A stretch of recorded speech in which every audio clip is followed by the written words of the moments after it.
Baik, bismillah. Assalamualaikum warahmatullahi wabarakatuh. Selamat sore, salam sejahtera bagi kita semua.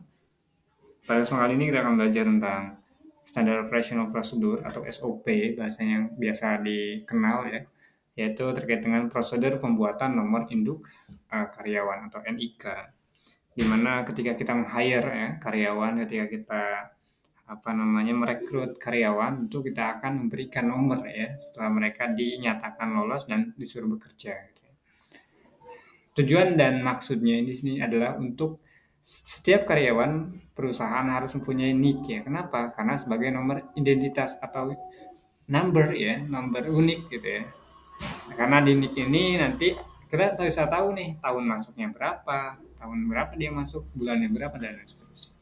NIK sebagai dasar pengelolaan administrasi karyawan atau master data. Nah, NIK juga dijadikan sebagai administrasi, ya. Jadi master data. Jadi nomor NIK sekian namanya sipulan gitu ya, dan seterusnya.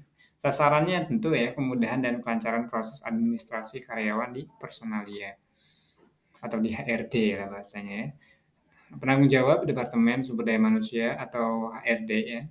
Biasanya HRD ini bertanggung jawab mencatat karyawan yang baru ya dan memberikan NIK. Terus lagi dia akan memberikan nomor ya dengan nomor-nomor yang berdasarkan format perusahaan ya berbeda-beda tentunya. Perusahaan saya ini berbeda dengan perusahaan yang di Astra gitu ya, atau perusahaan saya berbeda dengan perusahaan Simon gitu ataupun yang lainnya gitu ya. Tentu ya berbeda-beda lah ya, terkait dengan penomoran itu ya. Nah, untuk memudahkan dan kelancaran administrasi NIK diatur sebagai berikut. NIK terdiri atas 10 digit yang terdiri atas angka-angka ya. 10 digit di 2016, dia masuk tahun 2016 bulan 1 biasanya nomor nomor 3 ini nomor unik biasanya. Nah, ini dia nomor 1 nih. Gitu. Atau dia nomor 3 gitu ya. Ini nomornya nomor urutnya ini ya. Ini biasanya tanggal juga tergantung ya. Nah, kalau di saya sih tahun, bulan cukup itu aja. Kalau ini kayaknya ada tanggal juga, jadi tahun, bulan dan tanggal. Terus baru nomor uniknya, nomor urutnya. Ini nomor urutnya biasanya gitu. Oke, langsung saja di sini pengaturan digit tersebut sebagai berikut. Nah, di sini ada keterangan ya. 4 angka pada digit pertama untuk tahun masuk ya, tahun masuk di sini. Terus lagi 2 angka pada digit kelima. Nah, ini 2 angka digit kelima itu untuk bulan masuk kerja. Nah, bulannya ya sama ya. Nah, lalu di situ 1 angka pada digit ketujuh untuk posisi jabatan. Oh, oke ya. Di sini posisi jabatannya. Ketiga itu supervisor kah gitu ya, atau staff kah, terus lagi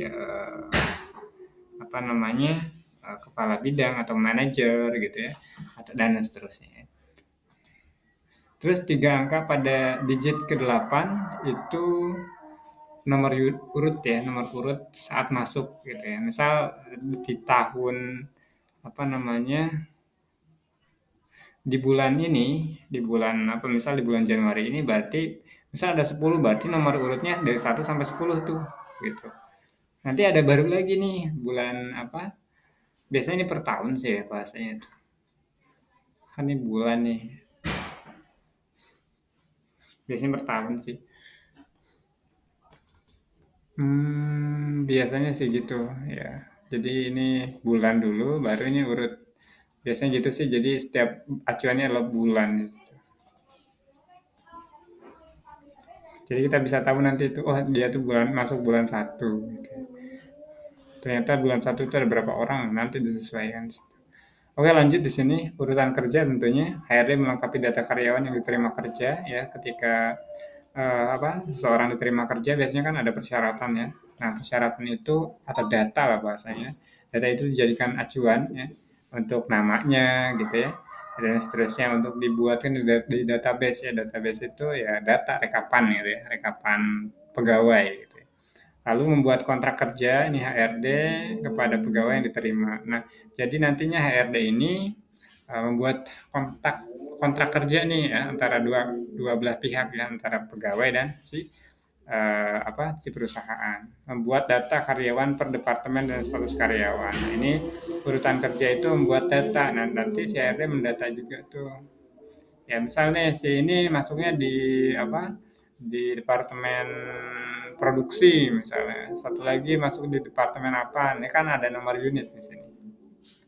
Lalu di sini NIK dan data karyawan diinformasikan kepada bagian penggajian untuk diproses dan merupakan dasar pengolahan administrasi karyawan tersebut bagian penggajian. Nah, nanti akan di apa namanya dikelola oleh si bagian accounting ya, untuk penggajian.